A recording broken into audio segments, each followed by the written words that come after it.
Hello friends. जैसा कि मैं हमेशा कहता हूँ, जो इंटरव्यूज़ होते हैं वो बसेस की तरह होते हैं। वो बहुत सारे यहाँ से जा रही हैं और उनमें जो टिकट है वो है आपका रेज्यूमे।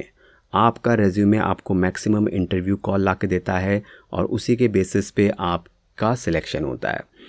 अब आपको पता भी नहीं चलता कि जो आपका बैकएंड में जो कंपनीज़ हैं वो आपका रेज्यूमे शॉर्टलिस्ट नहीं कर रही हैं, रिजेक्ट कर रही हैं। आपका रेज्यूमे आपको पता नहीं चलता, इसलिए आपको फ़र्क नहीं पड़ता, बट रेज्यूमे मैटर करता है। तो आज के वीडियो में मैं आपको बताऊंगा कि आपको अपना कैसे रेज्यूमे स्ट्रक्चर करना है नोड का बेस्ट मैनर में। अब यहाँ पे मैंने क्या किया, रेज्यूमे जो मैंने क्रिएट किया उसका मैंने ATS स्कोर चेक किया। ATS स्कोर क्या होता है, चैट जीपीटी में चेक किया मैंने। ATS क्या होता है कि इसको हम कह सकते हैं कि एक एप्लीकेंट ट्रैकिंग सिस्टम टूल होता है। अब मैनुअली तो आपका जो रिक्रूटर और जो कंपनीज़ हैं वो एक एक रेज्यूमे करके 1000 रेज्यूमे चेक करेंगे नहीं, तो वो एक सॉफ्टवेयर यूज़ करते हैं और उसमें वो 1000 रेज्यूमेज डाल के और उनमें से कुछ सिलेक्टेड रेज्यूमे निकलते हैं जो based on the higher ATS score होता है। तो कहने का मतलब ये है कि जितना बेटर ATS स्कोर होगा उतने आपके रेज्यूमे के शॉर्टलिस्ट होने के चांस ज़्यादा होते हैं। अब ATS स्कोर आपके रेज्यूम की डिटेल्स पे डिपेंड करता है। फॉर एग्ज़ाम्पल जैसे मैंने अभी किया, तो यहाँ पे चैट जीपीटी ने मैंने एंटर किया अपना रेज्यूमे, ATS स्कोर पूछा, उसने एनालिसिस करना शुरू कर दिया। उसने देखा कि सारे कीवर्ड्स हैं आपके नोड के रेज्यूमे में जो होने चाहिए, आपके सेक्शन वेल स्ट्रक्चर्ड हैं, सब कुछ चेक किया काफ़ी, ये मैं आपको बाद में बताऊँगा। और फाइनली उसने मेरे को यहाँ पे ये मेरे को ATS स्कोर ला के दे दिया, ठीक है, 92, जो कि एक अच्छा ATS स्कोर है। इसका मतलब है कि मेरे रेज्यूमे के शॉर्ट लिस्ट होने के अच्छे चांसेस हैं, ठीक है। तो अब मैं आपको स्टेप बाय स्टेप बताने वाला हूँ कि आपको ये कैसे क्रिएट करना है, जो मैंने रेज्यूमे यहाँ पे स्कैन करवाया है चैट जीपीटी से। तो देखते हैं। और हाँ, सबसे जो इम्पॉर्टेंट थिंग है रेज्यूमे में, स्किल, वो ज़रूर देखना, ओके। और लास्ट में मैं ये भी बताऊंगा कि 5 मिस्टेक्स जो आपको अपने रेज्यूमे में अवॉइड करनी है। तो चलिए अब step by step resume create करते हैं। तो ये हमारे पास एक ब्लैंक वर्ड फाइल है और हम इसमें क्विकली रेज्यूम क्रिएट करेंगे। पहली चीज़ जो आपके रेज्यूमे में होती है वो होती है हेडर। यहाँ पे आपका नाम होना चाहिए, आपका हेडलाइन होनी चाहिए, आपका फ़ोन नंबर, ईमेल और लोकेशन, ठीक है। अब ये हेडलाइन क्या होती है? हेडलाइन क्या होती है, जैसे ही आपका रिक्रूटर रेज्यूमे खोलेगा, इस हेडलाइन को देखते ही ये फर्स्ट इंप्रेशन है, वो समझ जाएगा कि अच्छा ये नोड का ठीक बंदा, तो वो फिर आगे ज़्यादा स्कैन करेगा नहीं। तो एक तरीके से काम जल्दी हो जाएगा, ठीक है। अब आपको यहाँ पे अपना एक्सपीरियंस लिखना है। मैंने 0 to 8 इसलिए लिखा है क्योंकि मैं इसमें आपको प्रोजेक्ट्स दिखाऊंगा जो कि एक फ्रेशर के लिए रिलेवेंट है और दूसरा प्रोजेक्ट जो कि एक सीनियर कैंडिडेट्स के लिए रिलेवेंट है। तो बेसिकली सारे एक्सपीरियंस कवर हो जाएंगे, ठीक है। और यहाँ पे दूसरी चीज़, आपकी जो लोकेशन है वो कोई सिटी होनी चाहिए। कंप्लीट एड्रेस मत लिखना, यहाँ पे कोई घर पे नहीं आने वाला, ठीक है। तो क्यों सिटी? क्योंकि देखो जो कंपनीज़ होती है ना, बहुत बार वो शॉर्टलिस्ट करती हैं कैंडिडेट्स को सेम जो सिटी में होता है, नहीं तो वो नहीं करती, ठीक है। यहाँ आप कॉमा दे के और भी सिटी का नाम लिख सकते हो, लेकिन 2-3 से ज़्यादा मत लिखना। और इसलिए यहाँ पे पॉपुलर सिटी का ही नाम लिखना, ठीक है। अब यहाँ पे वैसे तो मैं प्रेफर करूँगा एक ही सिटी का नाम लिखो जो कि आप मोस्ट रिलेवेंट हो, मोस्ट पॉपुलर हो, ठीक है। ये तो थी मैंडेटरी डिटेल्स। इसके बाद जो कुछ ऑप्शनल डिटेल्स भी हो सकती हैं। ऑप्शनल जैसे कि आपकी फ़ोटो, अगर आप बहुत ही गुड लुकिंग हो, स्मार्ट हो, मैं तो अवॉइड ही करता हूँ फ़ोटो को अपने रिज्यूम में, बट रख सकते हैं। उसके बाद आपकी लिंक्डइन आईडी, आपका गिटहब में अगर लिंक है, कुछ आपने उसमें कंटेंट है तो, नहीं तो ऑप्शनल है, ठीक है। तो ये तो था हमारा हेडर सेक्शन, ये हमारी हेडर सेक्शन हो गया। उसके बाद आता है हमारा एक्सपीरियंस समरी, कुछ इस तरीके से। एक्सपीरियंस समरी में हमारा जो फर्स्ट लाइन है ये तो सभी के लिए मैंडेटरी है, चाहे वो फ्रेशर है, 5 साल 10 साल। एक लाइन में बेसिकली आपको अपना रोल बताना है और आपको अपना एक्सपीरियंस बेस्ट वे एक लाइन में बताना है, ठीक है, सभी को मैंडेटरी।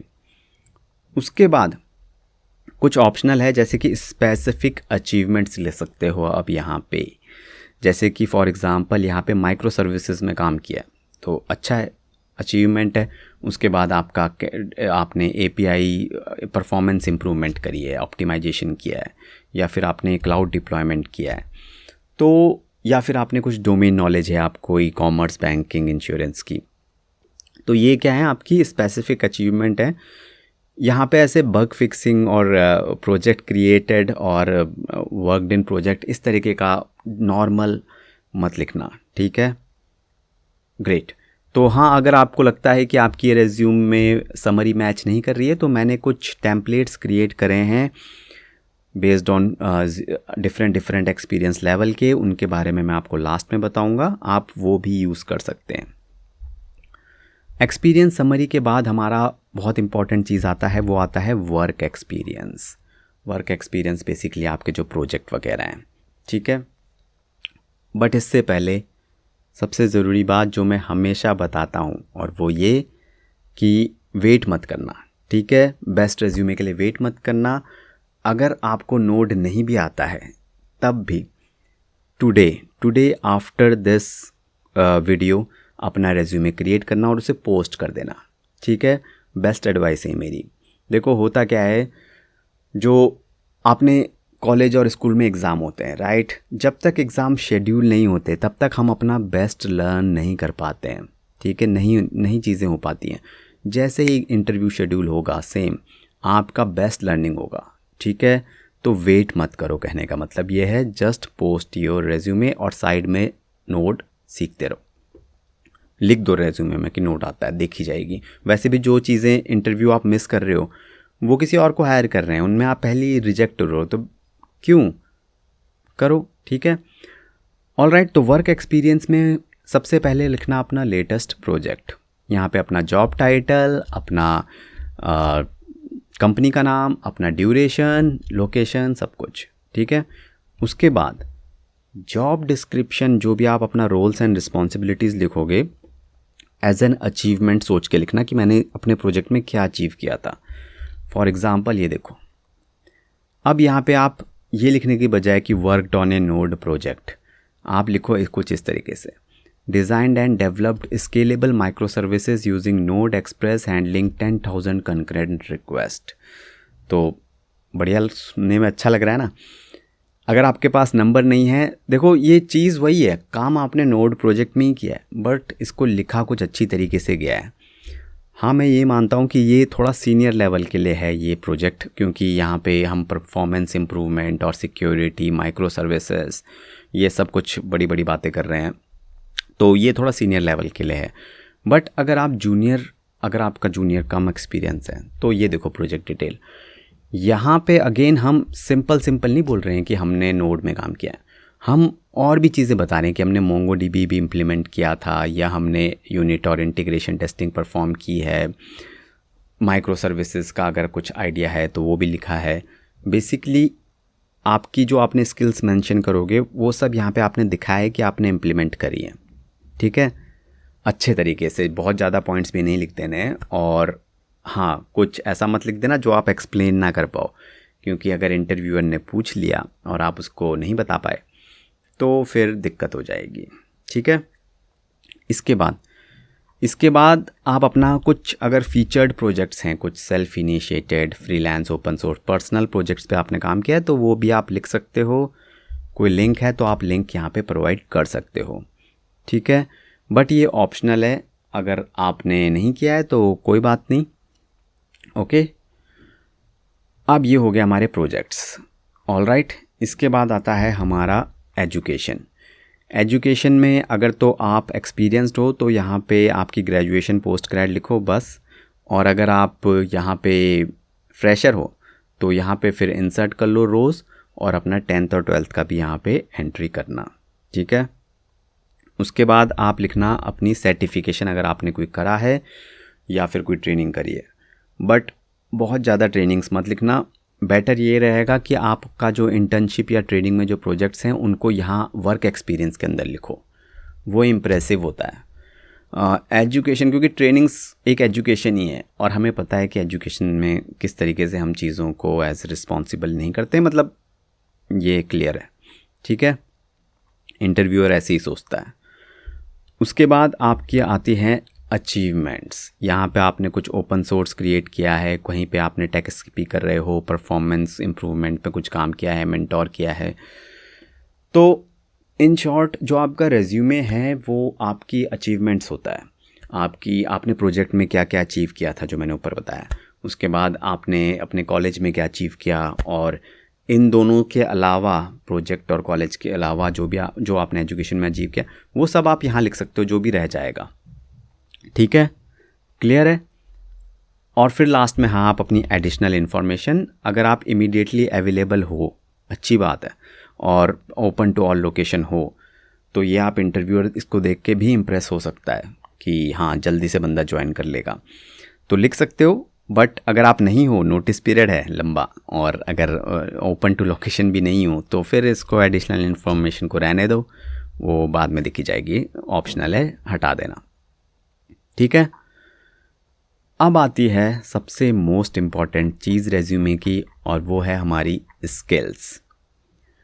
तो पहली बात तो ध्यान रखना, जो स्किल्स होंगी वो डायरेक्टली एक्सपीरियंस समरी के नीचे आएंगी फर्स्ट पेज में, क्योंकि जो हमारा ATS सॉफ्टवेयर है वो स्किल्स को ही स्कैन करता है। ओके, तो फर्स्ट पेज में होनी चाहिए। अब कुछ लोग क्या करते हैं, स्किल्स को ऐसे नोड कॉमा इस तरीके से लिखते हैं, comma A comma B comma C, but एक बेटर वे है, और वो है कुछ इस तरीके से कैटेगरीज़ का यूज़ करके। ओके, ये कैटेगरीज़ हैं और इनके अंदर स्किल्स होंगी। अब सबसे टॉप पे तो आपकी सबसे टॉप कैटेगरी होगी, और उससे रिलेटेड जो भी स्किल होंगी, ये स्किल आपकी सबसे टॉप स्किल होंगी। ओके, नोड, एक्सप्रेस, व्हाटएवर, मतलब टॉप मतलब जो आपकी कोर, जो आपकी प्राइमरी स्किल्स हैं, सबसे ज़्यादा आती हैं। उसके बाद आप ये कैटेगरीज़ को फिल आउट कुछ ऐसे कर सकते हो।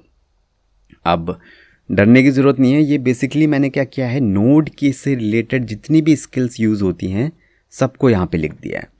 क्यों लिखा है? ताकि आपको यहाँ पे कोई स्किल ऐड ना करनी पड़े और आपसे कोई स्किल मिस ना हो जाए। बहुत बार ऐसे होता है कि हम रेज्यूमे में लिख देते हैं 4-5 स्किल, पर आती हमें 7 है, तो जब वो स्कैन होते हैं रेज्यूमे तो वो स्किल छूट जाती है और हमारा रेज्यूमे शॉर्टलिस्ट होने से रह जाता है। तो मैंने अच्छे से सारी तसल्ली से सारी स्किल लिखी हैं। ठीक है, आपको क्या करना है, इनको डिलीट करना है बेसिकली, जो आपको नहीं आती हैं।